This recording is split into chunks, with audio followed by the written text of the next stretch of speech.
Welcome back to Winning in the Workplace on Talk 107.3 FM, WBRP.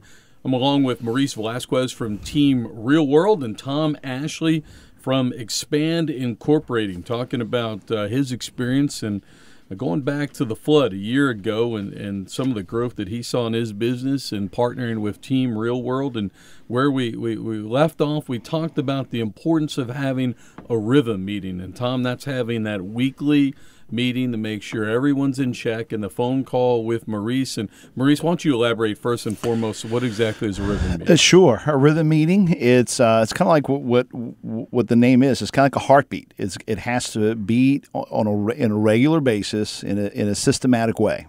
So what we say is that a good rhythm meeting is something that happens every week at a set time, and it's on everybody's schedule. It's not something you kind of just get to, and it's not something you just kind of say, well, I'll get to it if I can just simply schedule clients around it, or if I don't have any other projects. It's not a secondary thought. It's a rhythm meeting that has to happen. So, of course, I can imagine everybody that's listening to it is, oh, man, so are we meeting just to meet? Well, that's the whole point. That it's kind of like reverse psychology. The reason why a lot of companies and teams meet just to meet is because there's nothing structured. And so a lot of times meetings just become very unorganized. And sometimes you get caught into meeting without purpose. The purpose, however, of this rhythm meeting is so that never happens. Every meeting is worth in gold because you're bringing in key players and you make sure that you are discussing the whole of the business. In other words, let's not chase each other on email. I mean, even though we do email each other, and we don't just chase each other on phone or hallway conversations. Those things have to happen. You're never going to truly eliminate those. But when it comes to the substantial projects and goals and visions and problems that we need to discuss, we end up chasing each other most of the time, whereas the rhythm meeting says, no, let's not chase each other. Let's sit down and make sure we're talking about this. Let's get on the same page, and let's drive the business together as a team. That's the concept of the rhythm meeting. All right, Tom, I want you to pretend like you just ignored everything that Maurice said and tell me, what does a rhythm meeting mean to you? What has it meant to your organization? It's Gordy. It's allowed me to elaborate on where our goals are, and at this meeting we're able to focus on them. Before we talked about it, and everybody would get together, 3 or 4 weeks, and we never had a focus. Our projects, it give us a chance to be accountable too. We could hold each other accountable for different, on our path. We could use the metrics that we created and sit back at this meeting and see, are we on the right path?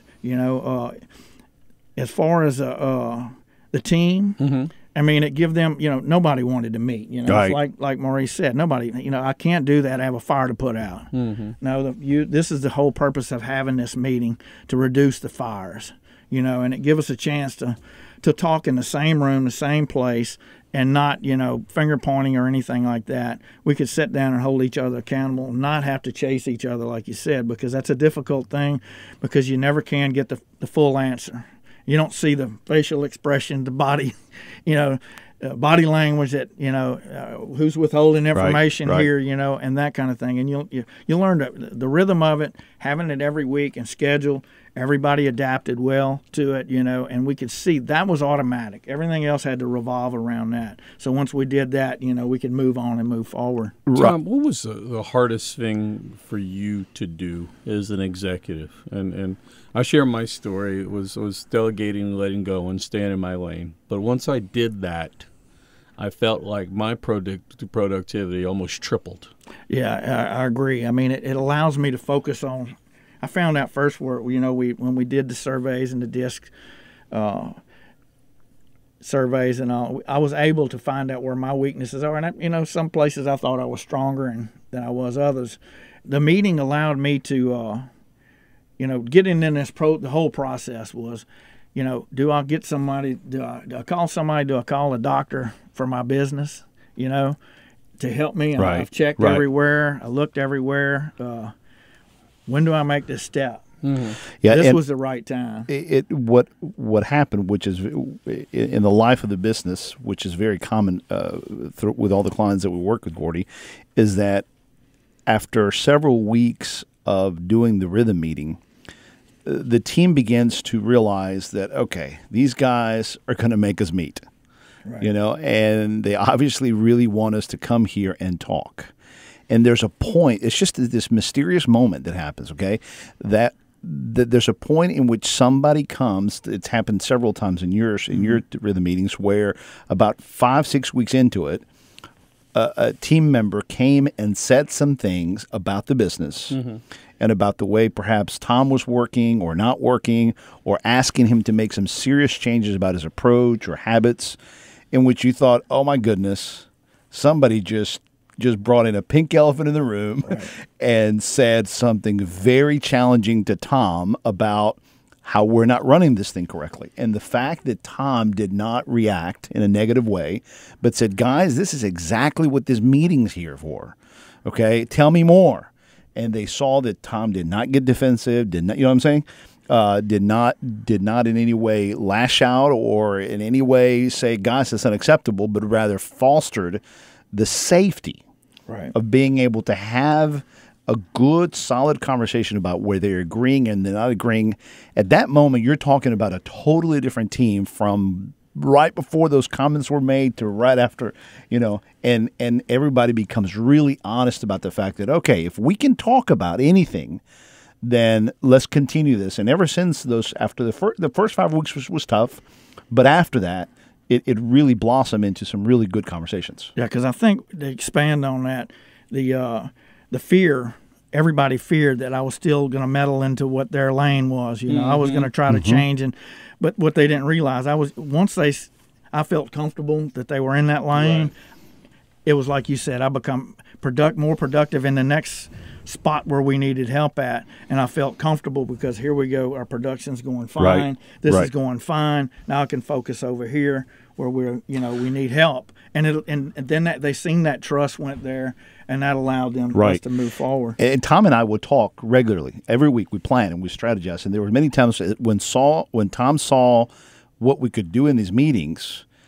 Whenever it was time for Tom and I to strategize, he would say things like, "Hey, look, let's do this. How about I don't show up at this next meeting, and let's ask them to talk with you about these problems." And then he would let them know, "Hey, guys, I'm not showing up at the next meeting, but I need you to go and have this conversation." And Gordy, again, it's just really incredible when they realize that there's going to be yet a follow-up meeting, so it's not just going to be lost in the air.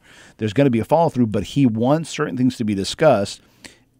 It's incredible. His executive team and his leadership team started taking the business to the next level without him in the room. Did it surprise you, Tom? Did it surprise you what your people were capable of doing? I guess, that fear is always there. Do I have them in the right position? Do I have them in the right place? Once I got them in the right seat on the bus, it was a total different thing. Listening to Maurice and say, this one, it might be. Let's figure out where a better fit is. Once I got that, the comfort zone. And let's be real transparent. Okay? Yeah. How long did that take, Tom? It took a while. It took a while. It took several months to figure that out. It took a lot of discussions with them, and I mean, Tom and I are sitting there going, "Well, here's how we did it."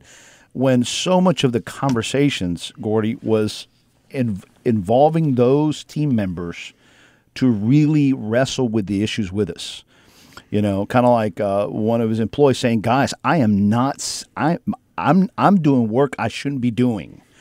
Okay, and then the rest of the team is going, "Yeah, but who else is going to do it?" And he would say, "Yeah, but it shouldn't be me." Well, then that creates a domino effect. Well, then who's going to do it? And then having to figure that out, it's not something you just press a couple buttons and make it happen. They're in major growth mode. We got to figure this out. How do we put the right people in the right place? And we'll get to that. But I wanted to ask you real quick here. We've got about less than a minute left here in the segment. Tom, have there been disagreements? Sure, there have been disagreements. That's the fun part of it. I come into this. The disagreements didn't scare me. It was how we handled them. Right. Was what was. All right, hold on to that thought. We're going to talk about that, alignment of the roles, putting people into the right seats on the bus. But Maurice, a quick opportunity to plug your business out there, and if people want to get involved. Yeah, thank you. You can reach us at 225-505 Sorry, I just gave you my personal cell phone. Let me start again. You can reach us at 225-772-4357 or email me directly at maurice@teamrealworld.com. All right, you're listening to Winning in the Workplace. This is Talk 107.3 FM, WBRT.